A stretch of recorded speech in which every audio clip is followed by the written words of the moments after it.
Hey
guys, I know it's been a while since I last uploaded a video, but don't worry, I'm here to make amends. And for now, I guess we'll be speaking Taglish muna since I want to explore kung saan ako mas comfortable and kung saan ko mas bet.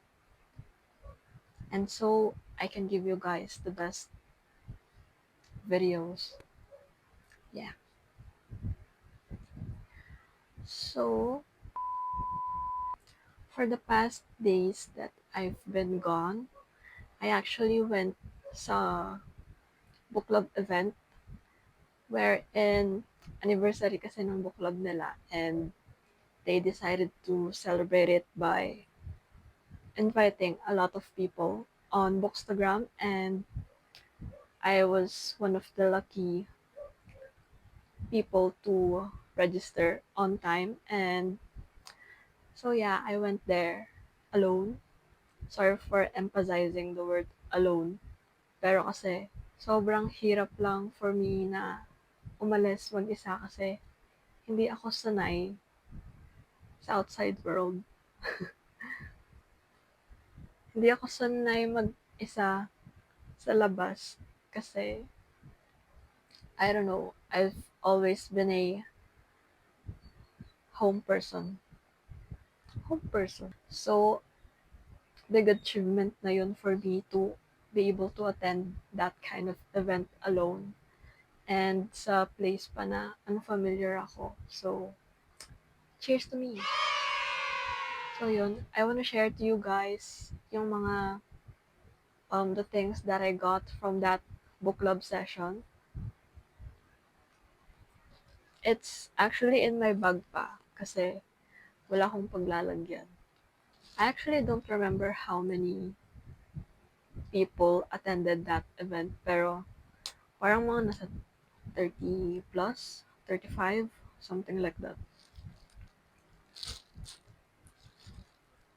And it was actually fun kasi parang event talaga siya kasi may mga raffle, may mga giveaway, tas may bingo, something pa. Yun. So, ito yung nakuha ko. I got a pillowcase. And it says, just one more chapter. Just one more chapter.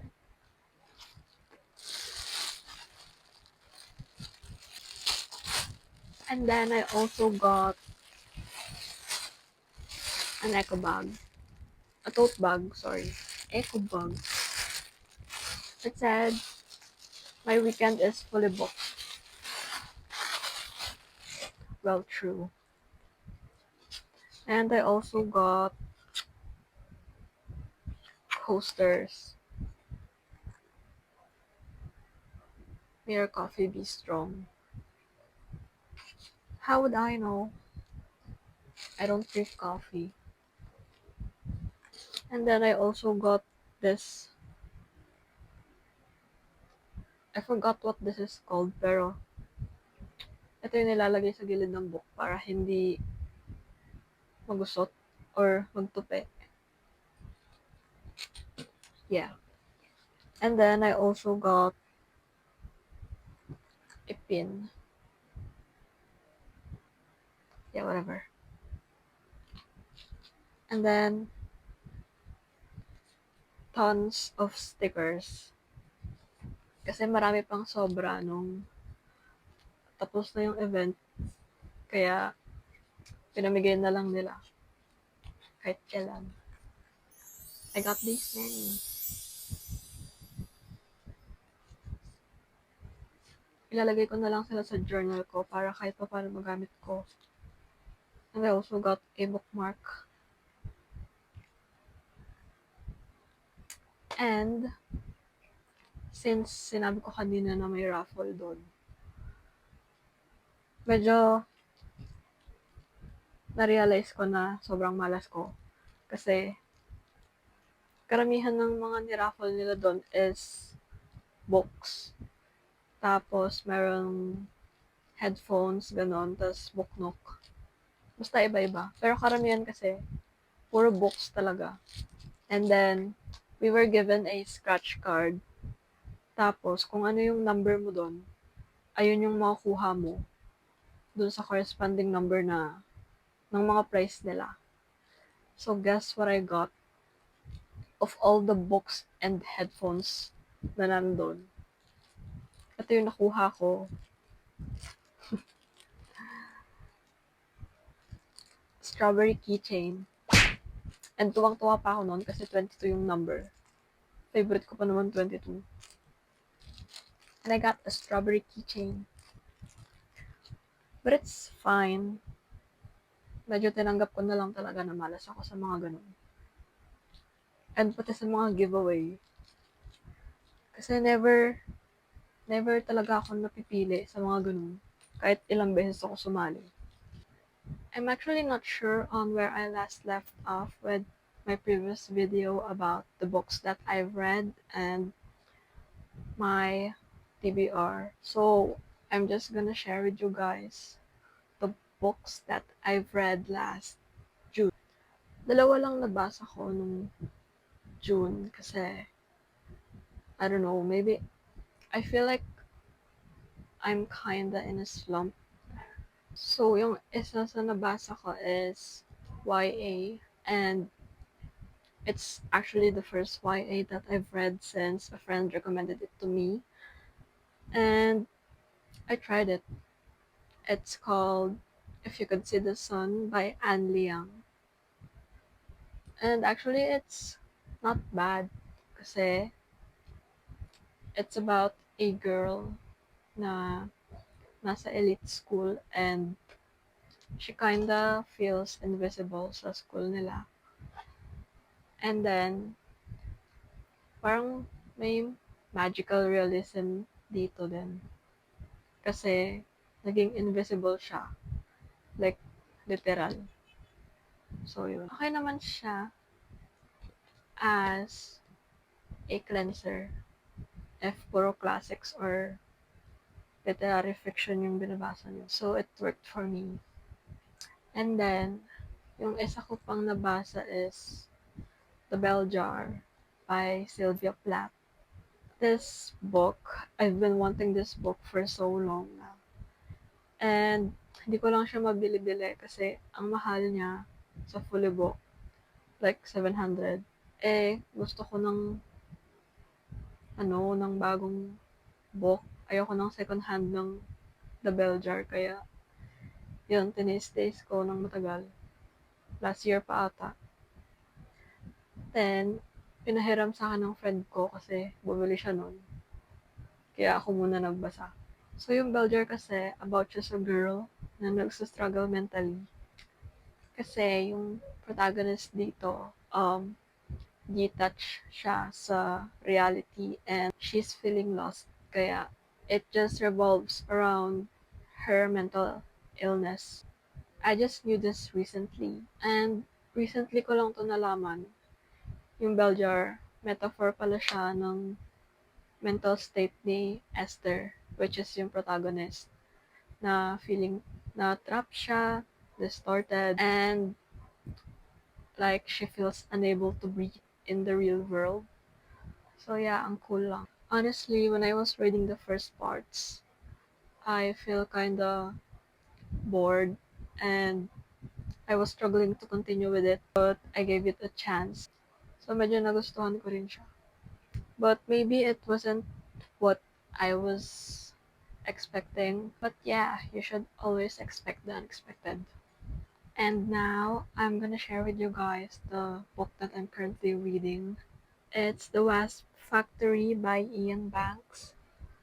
It's actually about a gothic coming of age story with an unreliable narrator and the protagonist who does weird and disgusting things. Actually, I'm not sure if this is horror, but I think it is. And I think it's also psychological fiction.